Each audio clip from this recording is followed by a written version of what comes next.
Welcome students on my YouTube channel physics chemistry solution. और आज हम बेटा 12th क्लास का एक नया चैप्टर स्टार्ट कर रहे हैं, that is ray optics and optical instrument.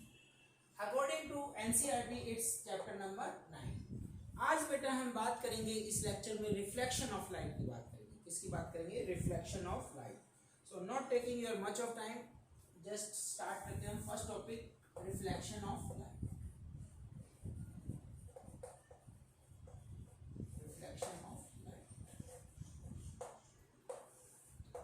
Reflection of light से मतलब क्या है बेटा? It is the phenomena of change in the path of light. Late us consider, एक मिरर कंसीडर किया मैंने, M1 M2, this is a mirror and इस O point पे एक रे हमने इंसिडेंट कराई, that is AO is the incident ray and ON is the normal, and ये रे टकराने के बाद इस डायरेक्शन में। तो रिफ्लेक्शन ऑफ लाइट का मतलब क्या है बेटा? It is the phenomena of change in the path of light. Light ऐसे जा रही थी, चेंज हो गया उसके पाथ में, ठीक है, विदाउट चेंजिंग द मीडियम। तो डेफिनेशन साथ के साथ लिखते रहते हैं। It states that it is the phenomena of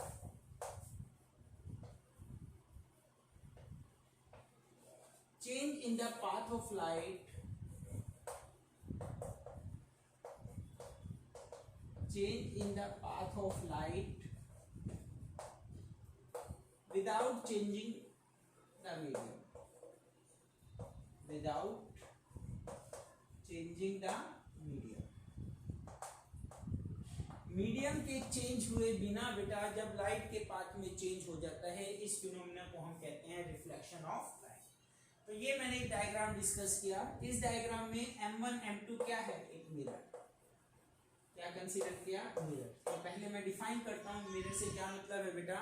it is the well polished surface, it is the smooth surface, it is well polished और यू से स्मूथ सरफेस, और यू से स्मूथ सरफेस। ये क्या करती है बेटा? Mostly all of the light falling on it इसको रिफ्लेक्ट कर देती है। Smooth surface which reflect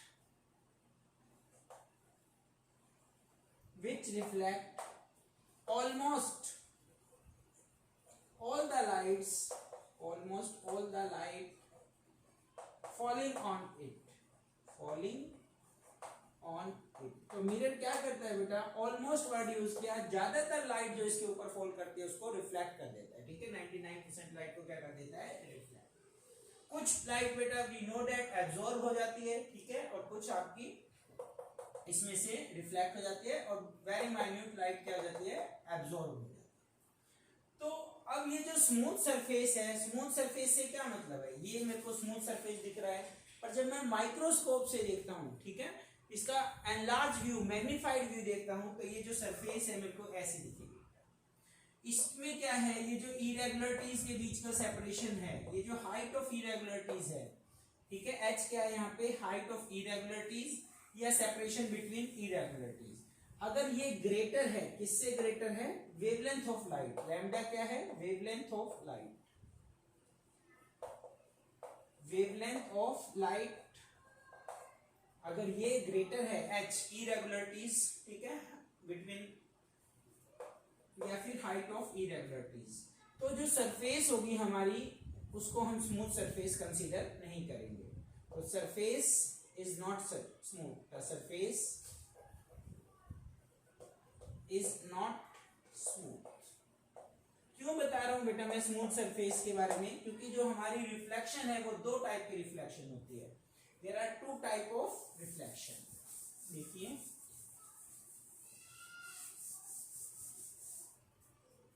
there are two type of reflection, two types। first one is regular reflection। इसी को हम specular reflection भी बोलते हैं। specular reflection। रेगुलर रिफ्लेक्शन को आप कैसे डिफाइन करेंगे बेटा? अगर रिफ्लेक्टेड रे, ठीक है, ये हमारी इंसिडेंट रे एंड ये हमारी reflected ray, and this is the normal. अगर रिफ्लेक्टेड रे डायरेक्शन में मूव करती है corresponding to a particular direction of incident ray. तो इस टाइप का जो रिफ्लेक्शन होगा वो होगा हमारा रेगुलर रिफ्लेक्शन। तो in regular reflection the reflected ray goes in a particular direction corresponding to particular direction of incident. पर अगर रिफ्लेक्शन होता है हमारा लाइक दिस, ये एक सरफेस और ये कैसी सरफेस है, ये स्मूथ सरफेस के केस में होता है बेटा, कंडीशन स्मूथ सरफेस। सेकंड क्या है इसकी condition, smooth surface, regular reflection. और जो दूसरी टाइप का रिफ्लेक्शन है यहाँ पे डिफ्यूज्ड रिफ्लेक्शन।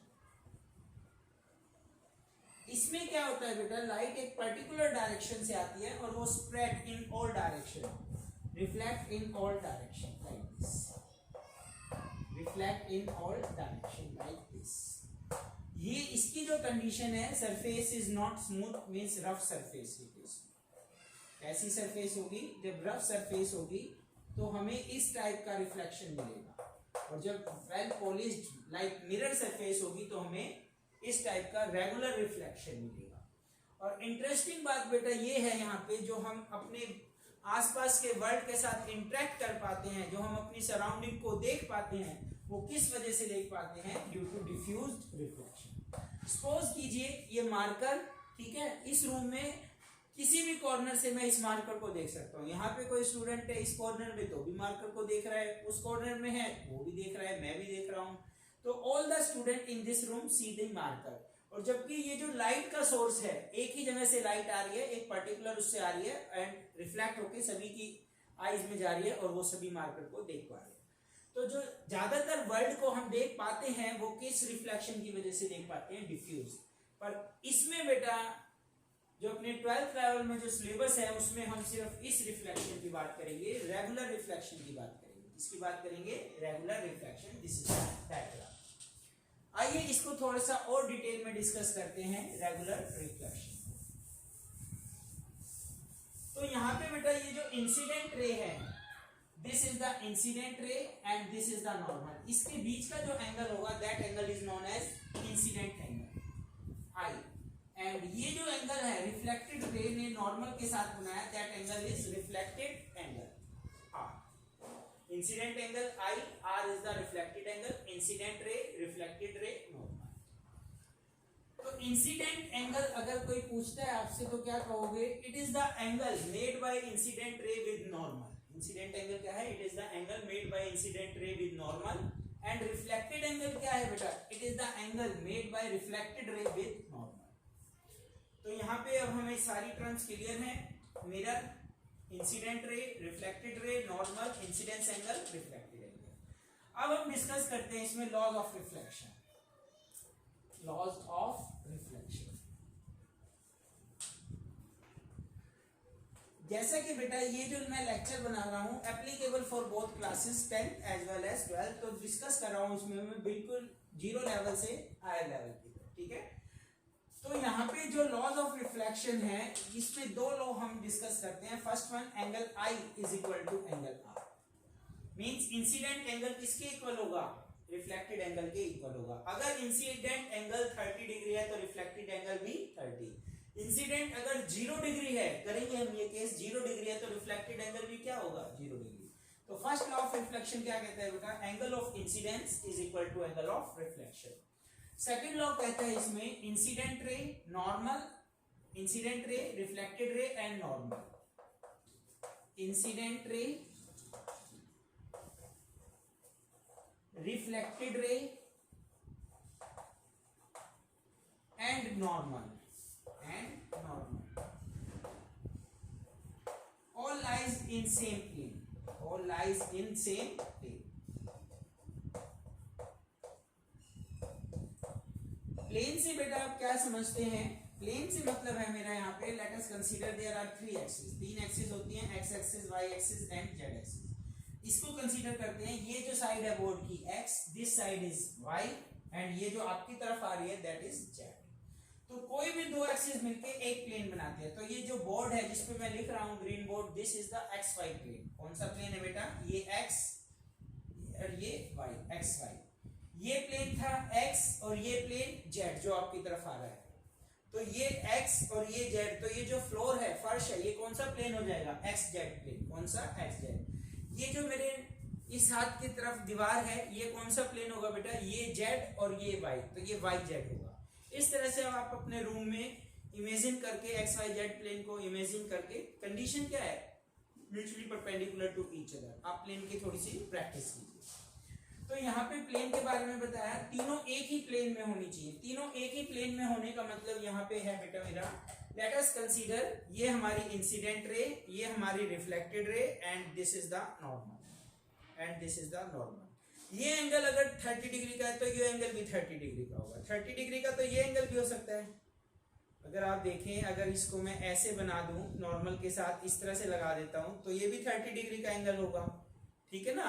तो ये एंगल भी कितना है? 30 डिग्री, फर्स्ट लॉ के अकॉर्डिंग। पर ये क्या है? एक ही प्लेन में नहीं है। एक ही प्लेन में मतलब इस टाइप से होने चाहिए, तीनों क्या होने चाहिए? एक ही प्लेन में, ऐसे नहीं ये आउट ऑफ प्लेन जा रहा है। चलिए ठीक है, अभी हमने डिस्कस किया there are two laws of reflection, और इसमें थोड़ा सा डिस्कस करते हैं बेटा।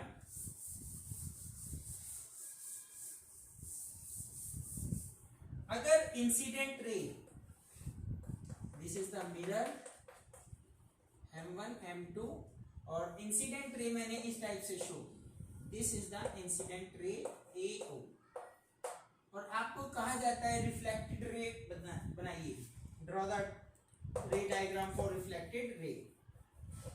तो रिफ्लेक्टेड रे क्या होगी बेटा? स्ट्राइक करने के बाद अपने पाथ को वापस से रिट्रेस करेगी। क्या करेगी? Retrace in this direction. This is the incident ray, and this is reflected ray. क्यों बेटा? क्योंकि angle I is equal to angle R। I कितना है बच्चों? यहाँ पे I कितना है? I मैंने बताया इंसिडेंट रे और नॉर्मल के बीच का एंगल, यही नॉर्मल, यही इंसिडेंट रे, एंगल 0 डिग्री। तो R भी कितना होगा? 0 डिग्री होगा। तो इस टाइप से हम इसमें डिस्कस कर सकते हैं। सेकेंड, अगर आपसे पूछा जाता है, ठीक है, सेकेंड अगर आपसे पूछा जाता है, अगर कोई इंसिडेंट रे अपने पाथ से कितना थीटा डिग्री पे है, ठीक है, और वो अपने पाथ से कितना डेविएट हो जाती है, तो this is the path of incident रे, और वो आई कहाँ पे? रिफ्लेक्टेड रे, यहाँ पे मिली हमें, और मिलनी थी यहाँ पे। अगर इसके पाथ में क्या नहीं आता? मिरर नहीं आता। तो ये एंगल जो है बेटा, लेट अस कंसीडर डेल्टा, और आपको डेल्टा की वैल्यू फाइंड आउट करनी है, या कहा जाता है डेल्टा की वैल्यू प्रूव कीजिए। तो देखो I is equal to R, ये थीटा हो जाएगा, ठीक है, ये थीटा, ये कंप्लीट डेल्टा थीटा थीटा, तो delta plus 2 theta is equal to 180 degree. और क्या पूछा जाता था आपसे? Theta is equal to 180 minus 2 theta, theta is equal to 180 minus 2 theta.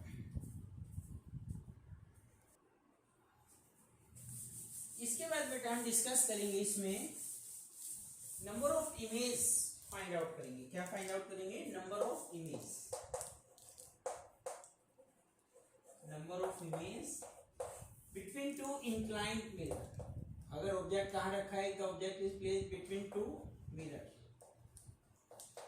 Between two mirror inclined at an angle theta. Diagram से समझिए बेटा, late us consider this is mirror M1 and this is mirror M2, और ये हमारा कोई object.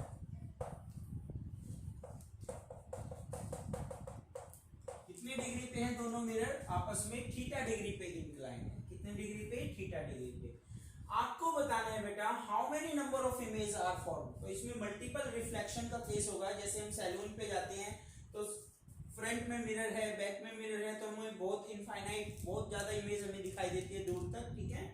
इसी type से बेटा अगर अलग अलग एंगल पे थीटा है तो कितनी इमेज बनेगी? तो इसका क्या फॉर्मूला होता है बेटा, क्या प्रोसीजर होता है? तो उसको आप देखिए, 360 अपॉन थीटा की वैल्यू फाइंड आउट करेंगे। इसकी वैल्यू फाइंड आउट करेंगे 360 अपॉन थीटा। तो दो कंडीशन होगी बेटा, या तो ये वैल्यू इवन आएगी, और या ये वैल्यू क्या आएगी बेटा? ओड आएगी। या तो वैल्यू क्या आएगी? इवन या फिर ओड।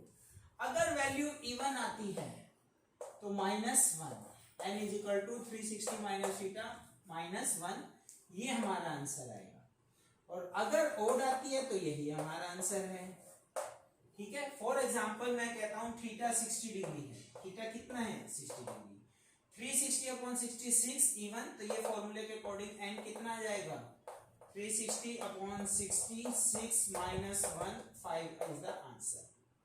अगर मैं कहता हूं कि 40 डिग्री है, how many angle theta is 40 degree, तो n इज इक्वल टू 360/40 और 40 से डिवाइड करेंगे 9 इज द ओड, तो आंसर क्या आएगा बेटा 9 आएगा।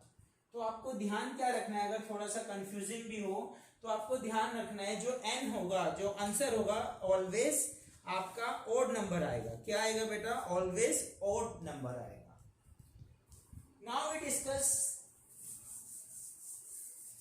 अभी हम प्लेन मिरर के बारे में बात कर रहे हैं, ठीक है, उसके बाद हम स्फेरिकल मिरर स्टार्ट करेंगे। प्लेन मिरर की जो कैरेक्टरिस्टिक्स हैं वो और बताता हूं आपको। प्लेन मिरर, इसमें जो साइज ऑफ इमेज है, साइज ऑफ इमेज किसके इक्वल होगा बेटा, साइज ऑफ ऑब्जेक्ट के इक्वल। किसके इक्वल होगा, size of object. First one, image जो बनेगी आपकी, इमेज कैसी बनेगी, इरेक्ट, वर्चुअल। कैसी इमेज बनेगी, वर्चुअल, इरेक्ट, सीधी इमेज बनेगी। और जितने डिस्टेंस पे ऑब्जेक्ट है उतनी ही डिस्टेंस पे बनेगी, ठीक है। Virtual, erect, size of image is equal to size of object in case of plane mirror. दूसरा बेटा, जब हम प्लेन मिरर देखते हैं सुबह, ठीक है, तो इसमें क्या होता है, जो भी थिंग हमारी राइट हैंड में है वो हमको मिरर में, शीशे में किस में दिखेगी, लेफ्ट हैंड में दिखेगी। इस प्रॉपर्टी को हम कहते हैं लिटरली इन्वर्टेड। लिटरली इन्वर्टेड, फिर से सुनिए क्या बताया बेटा मैंने। जब आप सुबह उठ के मुंह देखते हैं शीशे में, मिरर में फेस देखते हैं, वो अलग बात है, आप डर जाते हो, पर इसमें कैरेक्टरिस्टिक्स में क्या है, जो आपकी राइट हैंड साइड है वो आपको लेफ्ट, और लेफ्ट हैंड साइड क्या दिखेगी, राइट दिखेगी। Literally inverted. तो ये कुछ कैरेक्टरिस्टिक्स है regarding plane mirrors, regarding plane mirrors. Now we discuss spherical mirror. अब हम क्या डिस्कस करेंगे बच्चों, स्फेरिकल मिरर।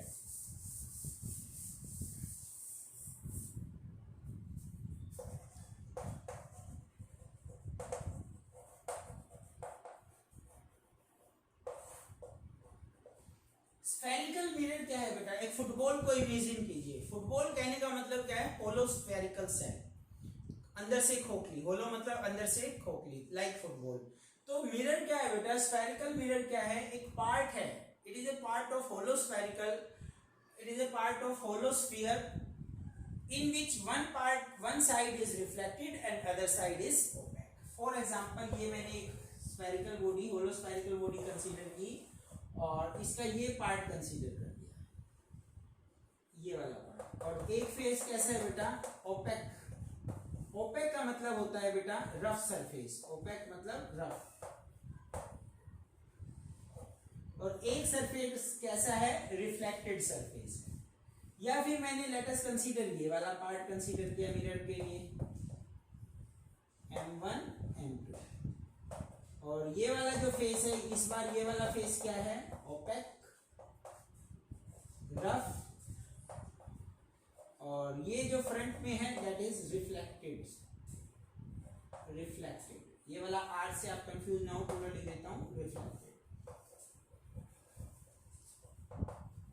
अब आपको जस्ट वर्ड्स में इसकी डेफिनेशन देनी है। Spherical mirror is a part of a sphere, spherical mirror is a part of sphere, एक पार्ट है किसका, स्फीयर का, of which one side is reflected and other side is open. तो it is a part of mirror, it is a part of hollow sphere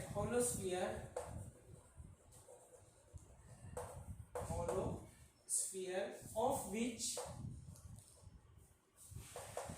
one side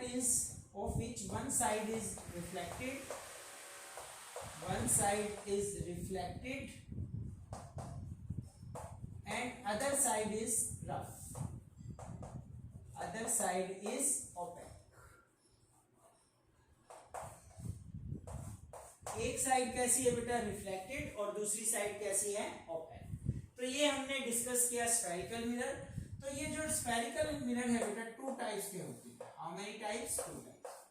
ये वाला जो मैंने diagram बनाया इसको हम बोलते हैं कॉनकेव मिरर, ठीक है, बार बार स्फेरिकल वर्ड यूज नहीं कर रहे, सिंपल कॉनकेव स्फेरिकल मिरर है। क्या लिखा मैंने, concave mirror, this is concave mirror.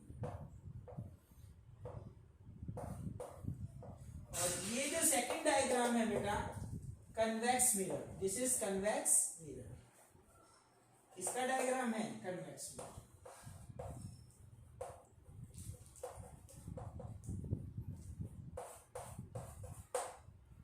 अब इससे रिलेटेड कुछ टर्म्स हम डिस्कस करेंगे। कौन कौन सी टर्म्स के बारे में बात कर रहा हूं मैं, कि इसमें centre of curvature, radius of curvature, normal वगैरह क्या होते हैं। ठीक है, तो यहाँ पे ये जो पॉइंट है सेंटर, किसका सेंटर, स्फीयर का सेंटर। तो फर्स्ट टर्म जो डिस्कस कर रहे हैं that is centre of sphere, centre of curvature बोलेंगे, कर्वेचर। डिफाइन कैसे करना है, डेफिनेशन बनानी कैसे है, वो बिल्कुल सिंपल है, आप इसको कंसंट्रेशन के साथ सुनिए। सी पॉइंट क्या है, centre of curvature, represented by C. तो centre of curvature of a spherical mirror, center of curvature of a spherical mirror is the center of sphere, is the center of sphere of which the mirror is a part, of which the mirror is a part, जिसका mirror एक part है, एक हिस्सा है। तो center of curvature of a spherical mirror, of a spherical mirror is the center of sphere, is the center of sphere, is the center of sphere। उस centre, उस sphere का सेंटर है, of which the mirror is a part, of which the mirror is a part, जिसका mirror क्या है बेटा, एक part है, एक हिस्सा है। तो यहाँ पे हमने डिस्कस किया एक term centre of curvature. Now कुछ और टर्म हम इसमें डिस्कस करेंगे।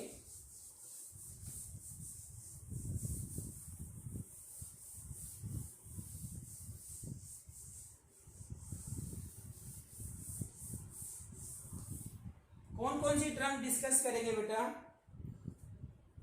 Radius of curvature, second radius of curvature. Radius of curvature को हम कैपिटल आर से रिप्रेजेंट करेंगे, किससे रिप्रेजेंट करेंगे, कैपिटल आर से।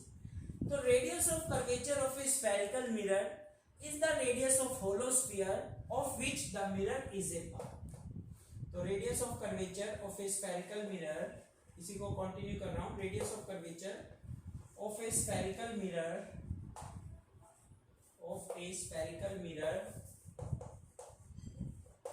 Is the radius of sphere, is the radius of sphere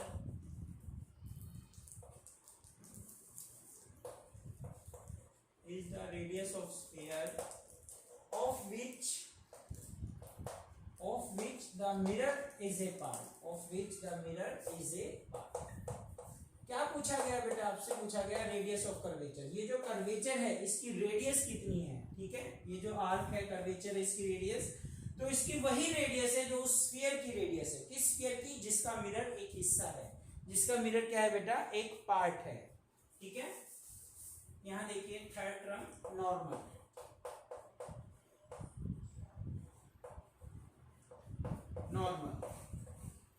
normal क्या होता है बेटा, किसी भी पॉइंट पे, लेट अस कंसीडर ये मिरर मैंने यहाँ पे दिखा दिया अलग से, तो इस पॉइंट का आपको, वाई पॉइंट का आपको नॉर्मल ड्रॉ करना है, और ये क्या था, centre of curvature.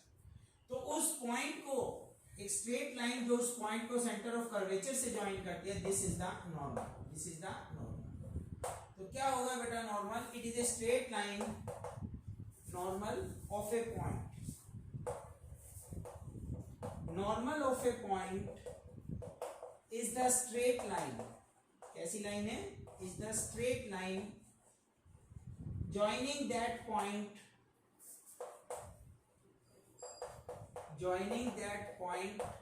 to center of curvature, joining that point to center of curvature। जो उस पॉइंट को किससे ज्वाइन करती है बेटा, इस सेंटर से ज्वाइन करती है, that is known as normal।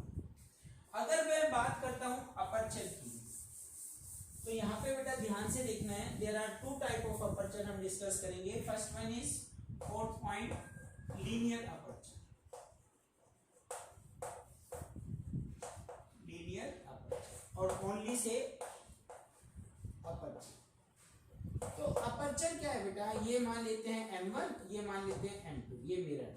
तो ये जो लाइन है, ये जो डायमीटर है मिरर का, ठीक है, the diameter of a spherical mirror M1 M2 is known as linear aperture. क्या बताया मैंने आपको, the diameter of spherical mirror, the diameter of spherical mirror M1 M2, ये जो स्फेरिकल मिरर है इसका जो डायमीटर है M1 M2 is known as linear aperture. क्या कहेंगे बेटा इसको हम, लीनियर अपर्चर। एक और टर्म आएगी बेटा, एंगुलर अपर्चर। क्या, एंगुलर अपर्चर। पहले मैं आपको शो कर देता हूं कि कैसे हम इसको रिप्रेजेंट करेंगे। M1 और M2 ने जो C के साथ सेंटर ऑफ कर्वेचर के साथ ये जो एंगल बनाया, M1 एंड M2 ने C के साथ जो एंगल बनाया, ये जो एंगल है, कौन सा angle, M1C M2 theta degree का ये जो एंगल है, this is known as angular aperture. तो क्या कहोगे बेटा, the diameter of mirror subtend angle at centre of curvature is known as angular aperture. तो कैसे डिफाइन करेंगे वर्ड्स में, यहां डिफाइन कर देता हूं। The diameter of spherical mirror, the diameter of spherical mirror, the diameter of spherical mirror subtended angle theta at center of curvature is known as angular aperture। क्या बोलेंगे बेटा इसको हम, एंगुलर अपर्चर। कुछ टर्म्स और डिस्कस करना चाहता हूं बेटा मैं, पर उससे पहले कौन कौन सी टर्म, लाइक फोकस क्या होता है, फोकल लेंथ क्या है, और रेडियस ऑफ कर्वेचर को एक बार फिर से डिस्कस करेंगे। पर उस टाइम जब हम डिस्कस करेंगे प्रॉपर साइन के साथ डिस्कस करेंगे। तो पहले हम डिस्कस करेंगे इसमें साइन कन्वेंशन। क्या डिस्कस करेंगे बेटा, साइन कन्वेंशन।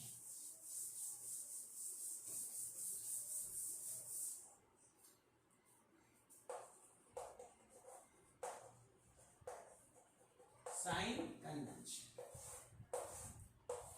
कौन सा मिरर कंसीडर किया है, ये हमने कॉनकेव मिरर।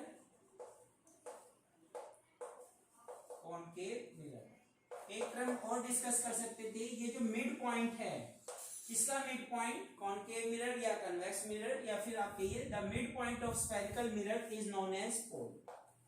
इसकी definition, pole another name is vertex represented by P। The midpoint, the center point, the midpoint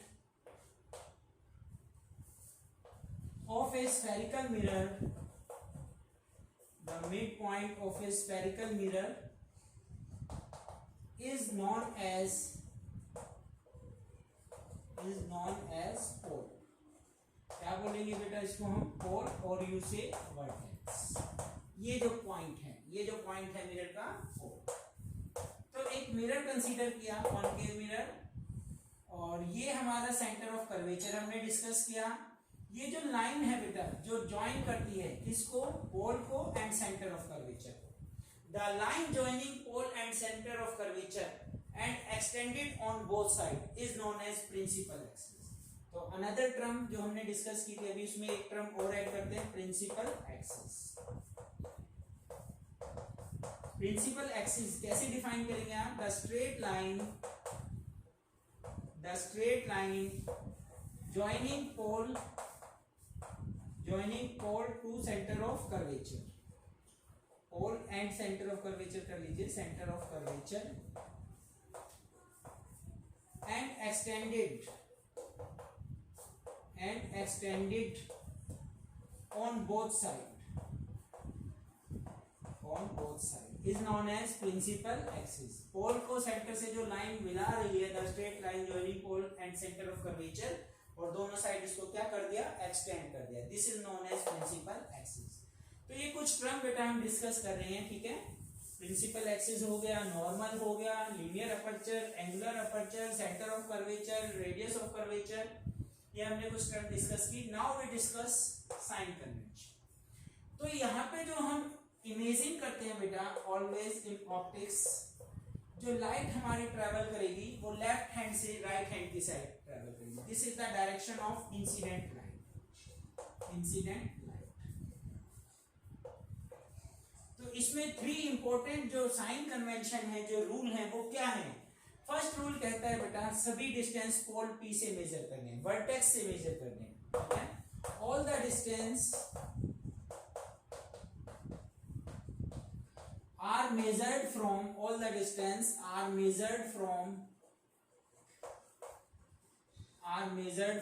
pole P।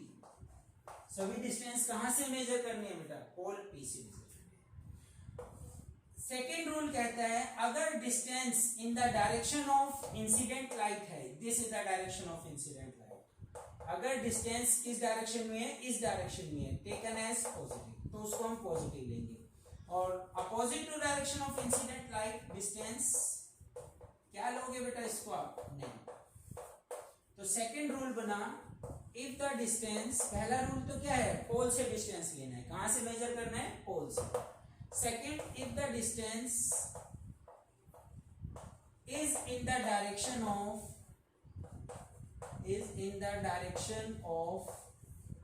Incident light, इसकी डायरेक्शन में है बेटा incident light, taken as positive,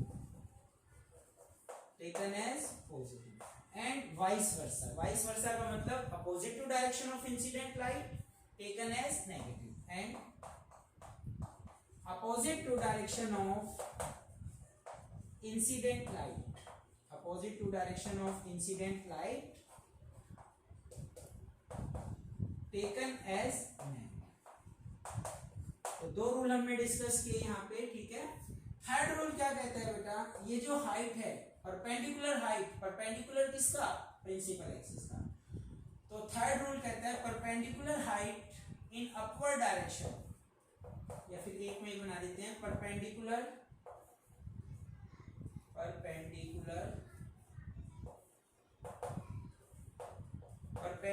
height in upward direction, किस direction में बेटा, in upward direction, like this. ये जो height है इसको हम पॉजिटिव कंसीडर करेंगे, perpendicular height in upward direction taken as positive. और अगर कोई height perpendicular to principal axis in downward direction है, उसको हम क्या कंसीडर करेंगे, negative consider. So perpendicular height in downward direction taken as negative, उसको हम क्या डिस्कस करेंगे बेटा, नेगेटिव कंसीडर करेंगे। तो ये कुछ साइन कन्वेंशन हमने यहाँ पे यूज किए, ठीक है। इसके बाद बेटा हम कुछ टर्म्स और डिस्कस करेंगे इन द नेक्स्ट लेक्चर। तो आज के लिए बेटा इतना ही। आज हमने स्टार्ट किया रे ऑप्टिक्स के बारे में डिस्कस कर रहे हैं, कुछ बेसिक टर्म डिस्कस की, ठीक है। जस्ट आपको इसमें से गो थ्रू होना है बेटा। ये जो साइन कन्वेंशन है इसका बहुत इंपॉर्टेंट यूज है कहाँ पे, इन न्यूमेरिकल्स। जैसे कि ऑब्जेक्ट की मैं बात करता हूँ, ऑब्जेक्ट हमेशा ऐसे ही रखा जाएगा, तो ये जो ऑब्जेक्ट होगा ऑलवेज पॉजिटिव होगी इसकी हाइट। इमेज यहाँ पे भी बन सकती है और यहाँ पे भी बन सकती है। अगर इमेज यहाँ पे बनती है तो पॉजिटिव और यहाँ पे बनती है तो नेगेटिव। इस टाइप से आपको प्रॉपर देखना है कि रियल इमेज है, वर्चुअल इमेज है। आने वाले लेक्चर में बेटा हम धीरे धीरे सारे टॉपिक्स को 1 by 1 कवर करेंगे। आज के लिए इतना ही। Thank you very much, have a nice day.